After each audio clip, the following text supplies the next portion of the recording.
बिस्मिल्लाहिर्रहमानिर्रहीम। Corel Draw के आज के सेशन में खुशामदीद कहता हूँ। जहाँ से हमने छोड़ा था एग्जैक्टली वहीं से हम पढ़ना शुरू करते हैं। ये हमने कुछ शेप्स बनाई थी पिछली दफ़ा।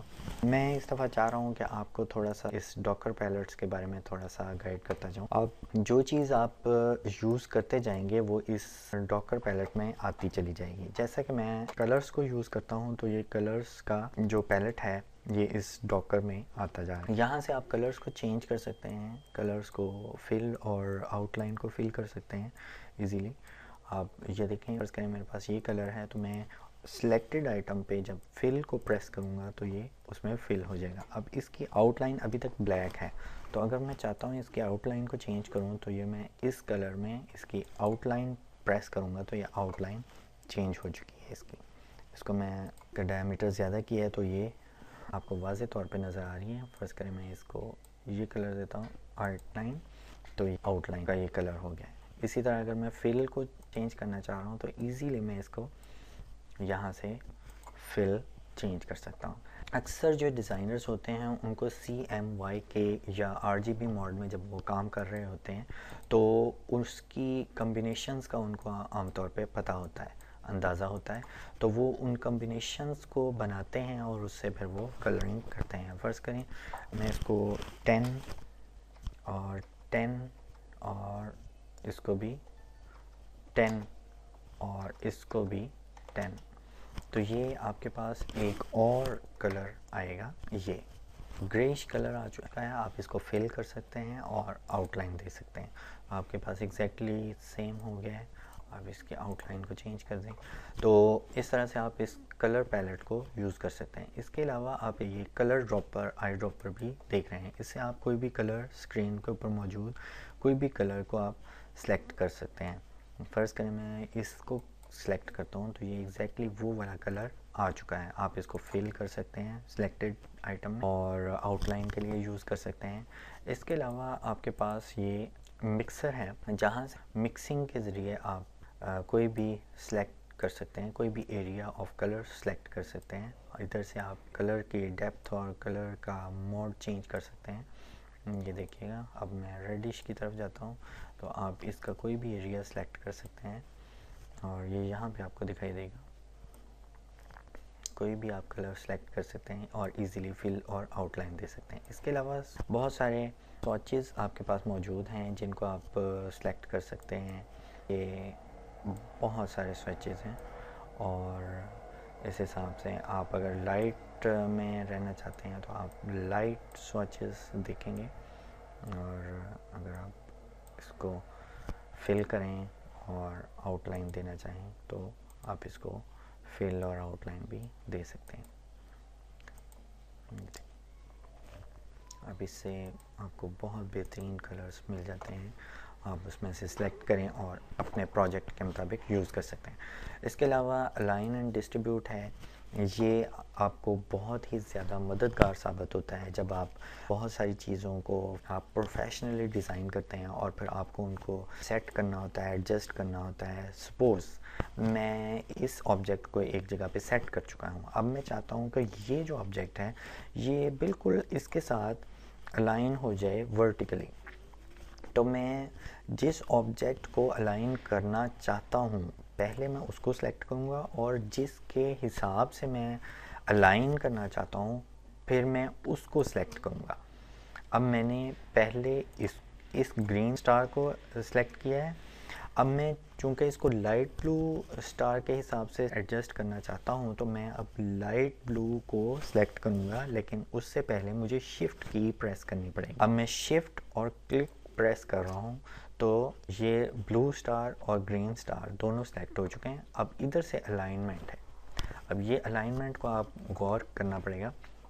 अगर आप चाहते हैं कि ये वाला स्टार, मेरा ये ग्रीन स्टार इसके साथ अलाइन हो इसकी लेफ़्ट साइड पे, तो मैं इसको प्रेस करूँगा। और अगर मैं चाहता हूँ कि ये मिड में, बिल्कुल इसके मिड में अलाइन हो तो मैं इस वाले को प्रेस करूँगा। अगर मैं चाहता हूँ कि ये इसके राइट साइड पे अलाइन हो जाए तो मैं इसको प्रेस करूँगा। और अगर मैं चाहता हूँ कि ये टॉप से इसके बराबर आ जाए तो मैं इसको प्रेस करूँगा। अब ये टॉप से बिल्कुल बराबर हैं। अगर मैं चाहता हूँ कि ये मिड में, एक दूसरे के मिड में अलाइन हो, तो मैं इसको मिड में करूँगा। अब ये मिडल और राइट पे अलाइन है। अगर मैं कहता हूँ कि ये बिल्कुल मिड में आ जाए, तो मैं इन दोनों सेंटर्स वालों को सेलेक्ट करूँगा, तो ये बिल्कुल एक दूसरे के सेंटर में आ चुके हैं। ये ग्रीन स्टार मूव करेगा और ब्लू के बिल्कुल सेंटर में आ जाएगा। अब मैं चाहता हूँ कि ब्लू स्टार के बॉटम पे ये अलाइन हो जाए, तो ये मैं बॉटम को सेलेक्ट करूँगा। अब ये इसके मिडल में और बॉटम पे अलाइन। इसके अलावा आप चाहते हैं ये ग्रीन वाला और ये ब्लू वाला स्टार, ये दोनों पेज के किसी जगह पे आप इसको सेट करना चाहते हैं। अब मैं चाहता हूँ कि इसको मैं पेज के हिसाब से सेट करूँ, तो मैं इसको मैंने सेलेक्ट किया और मैं इसको सेंटर प्रेस कर रहा हूँ, लेकिन अभी कुछ भी नहीं हुआ है, क्योंकि मुझे यहाँ से पेज एज लेना पड़ेगा। पेज को जब मैंने प्रेस किया तो ये बिल्कुल उसके सेंटर में आ चुका है हॉरिजॉन्टली, और अगर मैं चाहता हूँ ये वर्टिकली भी उसके सेंटर में आ जाए, तो ये वर्टिकली भी उसके सेंटर में आ चुका है। और एक दूसरी चीज़ जो एक इंतहाई अहमियत की हामिल है, वो ये है कि फ़र्ज़ करें आपके पास तीन आइटम्स हैं, तो आप उनकी स्पेसिंग को एक जैसा करना चाहते हैं। फ़र्ज़ करें ये स्पेसिंग कम ज़्यादा है, तो मैं चाहता हूँ कि ये जो इनकी स्पेसिंग है वो एक जैसी हो जाए। तो ये इधर से आप इनको डिस्ट्रीब्यूट कर सकते हैं उस हिसाब से। फ़र्ज़ करें मैं चाहता हूँ कि ये जो इनके मिडल से जो स्पेसिंग है वो एक जैसी हो जाए। उसके लिए मुझे पहले इन तीनों को सिलेक्ट करना पड़ेगा, और फिर मैं इनके मिडल्स को डिस्ट्रीब्यूट सेंटर्स वर्टिकली, इनके जो सेंटर्स हैं वो अलाइन होंगे वर्टिकली। अब ये वर्टिकली सेंटर्स से बिल्कुल इनकी स्पेसिंग बराबर है। अगर मैं चाहता हूँ कि इनके टॉप्स को बिल्कुल डिस्ट्रीब्यूट करूँ सेम तरीके से, तो ये इनके टॉप्स से ये इनके टॉप्स जो हैं, आप इस लाइन और इस लाइन को देख रहे हैं, इनके टॉप्स को उसने बिल्कुल एक जैसी स्पेसिंग दे दी। और अगर मैं चाहता हूँ कि ये बॉटम्स इनके एक जैसी स्पेसिंग डिस्ट्रीब्यूट हों, तो ये इनके बॉटम्स, और अगर मैं चाहता हूँ कि इनके दरमियान में स्पेसिंग एक जैसी आए, तो मैं इसको प्रेस करूँगा। अब ये इनके दरमियान की जो स्पेसिंग है वो बिल्कुल एक्यूरेट है, एग्जैक्ट है, सेम है। इसके अलावा अगर मैं चाहता हूँ कि ये इधर वाली जो हॉरिजॉन्टल जो इनकी स्पेसिंग है उसको मैं सेट करना चाहता हूँ, तो मैं इन तीनों को दोबारा से सिलेक्ट करूँगा, और अब मैं ये वाली डिस्ट्रीब्यूट को यूज़ करूँगा। ये सेम उसी तरह है। अगर मैं चाहता हूँ कि इनकी डिस्ट्रीब्यूट लेफ़्ट जो इनकी साइड हैं वो उनकी आपस बीच की स्पेसिंग बिल्कुल सेम हो, तो मैं इसको प्रेस करूँगा। अब ये इनकी जो लेफ़्ट साइड्स हैं, बिल्कुल एक्सट्रीम लेफ़्ट साइड्स जो हैं वो एक दूसरे से बिल्कुल एग्जैक्ट सेम फासले पे हैं। ये चूँकि आपको ये शेप्स में फ़र्क है, इस वजह से हो सकता है आपको थोड़ी सी कन्फ्यूजन हो रही हो, तो मैं एक काम करता हूँ, इसको मैं लेता हूँ, सेम एक जैसी शेप्स ले लेते हैं ताकि आपको कन्फ्यूजन हो। अब मैं इन तीनों को सिलेक्ट किया और मैं चाहता हूँ कि इनकी बिल्कुल लेफ़्ट एक्सट्रीम साइड्स जो हैं वो सेम स्पेसिंग पे आ जाएं। अब ये बिल्कुल एग्जैक्टली सेम स्पेसिंग पे, अब आपको क्लियर हो गया होगा।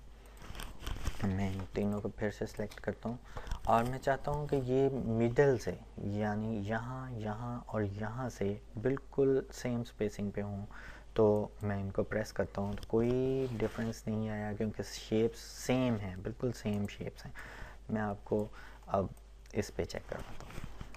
आप चाहते हैं कि ये मिडल से एक जैसी हो जाए, तो आप इन तीनों को सिलेक्ट करें और मिडल से आप इनको अलाइन करें, और ये अब मिडल इनके सेंटर्स जो हैं वो एक दूसरे से सेम फासले पे हैं। इसी तरह आप चाहते हैं कि इनके राइट कॉर्नर्स सेम फासले पे आ जाएं, या आप चाहते हैं कि इनके दरमियान में स्पेसिंग बिल्कुल एक जैसी हो जाए, तो आप उसके हिसाब से उसको कर सकते हैं।